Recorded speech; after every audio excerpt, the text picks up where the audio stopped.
Morning students.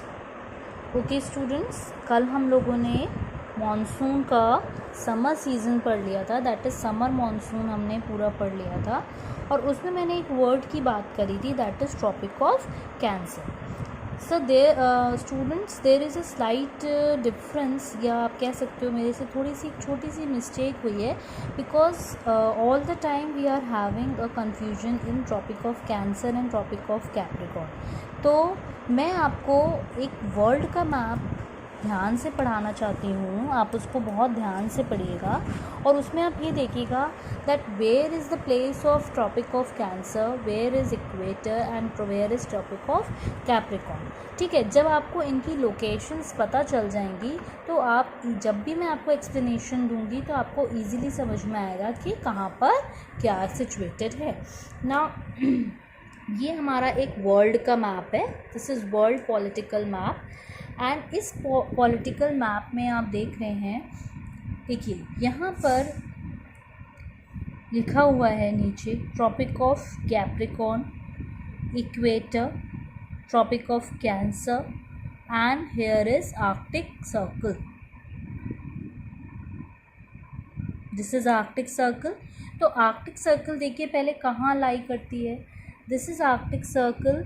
और Asia में ये कहाँ पर लाई करती है, रशिया के ऊपर, रशिया के नीचे। मेन इसका कहाँ पर इन्वॉल्वमेंट है, नॉर्वे, स्वीडन, फिनलैंड और रशिया। ये पूरा रशिया को कवर करती है, रशिया के ऊपर वाला पार्ट, ऊपर नीचे मतलब रशिया के सेंटर में ही आती है। फिर आती है आपकी ट्रॉपिक ऑफ कैंसर। अब ट्रॉपिक ऑफ कैंसर ये आपकी जा रही है और एशिया में ये कहाँ पर लाई करती है, इंडिया को कट करती हुई जाती है और म्यांमार और ये आपका ये चाइना, ये पूरा ट्रॉपिक ऑफ कैंसर। ओके, इसके बाद आती है इक्वेटर। इक्वेटर इज़ हियर और इक्वेटर कहाँ पर लाई करती है, इक्वेटर आपकी इंडियन ओशन से जस्ट ऊपर और सिंगापुर और जो हमारे इंडोनेशिया है, इंडोनेशिया को कट करती हुई ये पूरी, यहाँ पे जो छोटे छोटे हमारे आइलैंड्स हैं उनके बारे में हमने पढ़ा था। There are different types of different islands present in Asia. तो ये सारे जो आइलैंड्स हैं उनको ये कट करके आपकी इक्वेटर जाती है, स्पेशली इंडोनेशिया।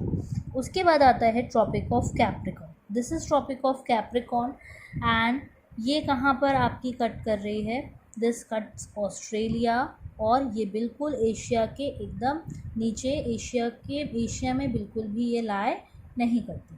ओके, तो जब भी sun rays tropic of cancer, equator या ट्रॉपिक ऑफ कैप्रिकॉर्न, इन सब पे जब लाई करती हैं, जब इस पे पड़ती हैं तो इनका क्या इफ़ेक्ट होता है वो हम लोग अब मॉनसून सीजन्स में पढ़ेंगे। Okay, now let's come to winter monsoon. From October to March, the northern hemisphere receives the slanting rays of the sun as the rays are directly over the tropic of capricorn. अब अभी हमने पढ़ा था कि that tropic of capricorn बिल्कुल Asia के नीचे है, बट है तो अर्थ में ही ना।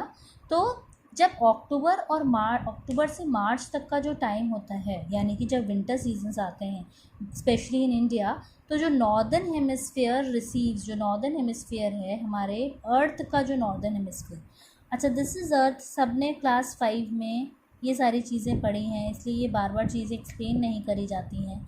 नॉर्दर्न हेमिस्फीयर ये ऊपर वाला नॉर्दर्न हेमिस्फीयर कहलाता है and this is southern hemisphere. तो जब अर्थ के बिल्कुल ऊपर नॉर्दर्न हेमिस्फीयर पे स्लैंटिंग रेज यानी कि तिरछी सन की रेज जब पड़ती हैं तो क्या होता है, are directly over the tropic of capricorn. तो ये क्या करती हैं, डायरेक्टली ट्रॉपिक ऑफ कैप्रिकॉर्न पर पड़ती हैं। और हमें पता है कि earth is round in shape, earth बिल्कुल गोल होती है। तो जब गोल होती है तो अगर ट्रॉपिक ऑफ कैप्रिकॉर्न नीचे है तो ट्रॉपिक ऑफ कैप्रिकॉर्न ऊपर भी होगा, है ना। तो जब ट्रॉपिक ऑफ कैप्रिकॉर्न पे जब रेस पड़ती हैं उसके बाद क्या होता है, therefore there is a drop in the temperature, और उसके बाद टेम्परेचर में एकदम बहुत ज़्यादा गिरावट आ जाती है। The air over the land becomes heavy, और जो एयर लैंड पे पड़ती है वो क्या हो जाती है, वो हैवी हो जाती है। एयर कैसी हो जाती है, heavy, and this leads to the creation of high pressure zones over the land, और इसकी वजह से जो लैंड पे जो प्रेशर, हाई प्रेशर जोन बढ़ने लगता है, क्रिएट होने लगता है, बनने लगता है. A large amount of cold dry air blows out from the continent towards the seas because the surrounding seas and oceans have higher temperatures and therefore lower air pressure.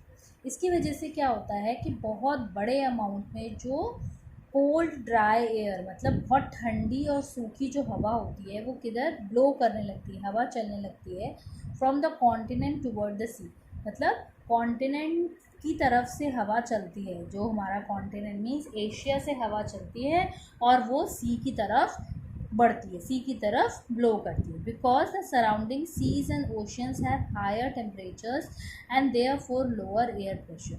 ऐसा क्यों होता है? क्योंकि जो सीज और ओशंस होते हैं उनके जो चारों तरफ जो हवा चलती है उसका जो टेम्परेचर होता है वो कैसा होता है? हाई होता है, और उसका टेम्परेचर हाई होता है और प्रेशर कैसा होता है? लो होता है.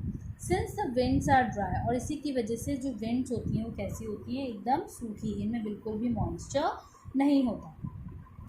और most of Asia does not experience rainfall, इसीलिए इस टाइम पे ज़्यादातर जो एशिया का एरिया है वहाँ पर रेनफॉल नहीं होती.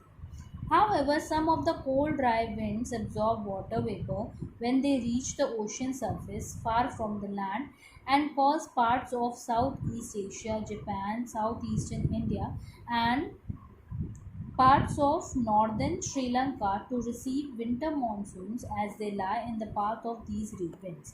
क्या होता है? जब ये जो विंड्स होती हैं, जो ड्राई विंड्स हैं, धीरे धीरे जब सीज़ या ओशियंस के पास पहुंचने लगती हैं तो उन्हें सीज़ और ओशियन से क्या मिलने लगता है?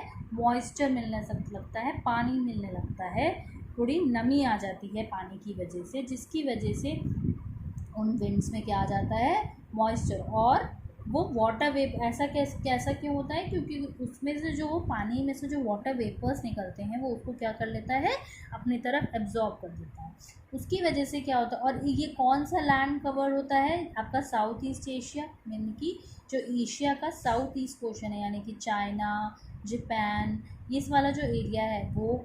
फिर साउथ ईस्टर्न इंडिया, इंडिया भी जो इंडिया का ईस्टर्न पार्ट है, south eastern part, and parts of northern Sri Lanka, और श्रीलंका का नॉर्दर्न पार्ट. ये सारे एरियाज़ में winter monsoons as they lie in the part, और वहाँ पर वो क्या रिसीव करते हैं? विंटर मॉनसून्स को वहाँ पर अकर होते हैं. कौन से टाइम पे? अक्टूबर टू मार्च के टाइम पे. A few regions of South and West Asia receive winter rainfall from the temperature cyclones that originate over the Mediterranean Sea. क्या होता है?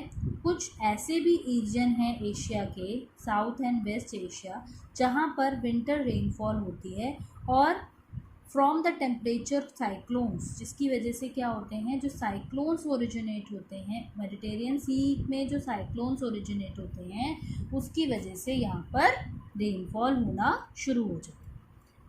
Okay students, that's all for today. अब नेक्स्ट क्लास में हम लोग पढ़ेंगे factors affecting the climate of Asia. Thank you.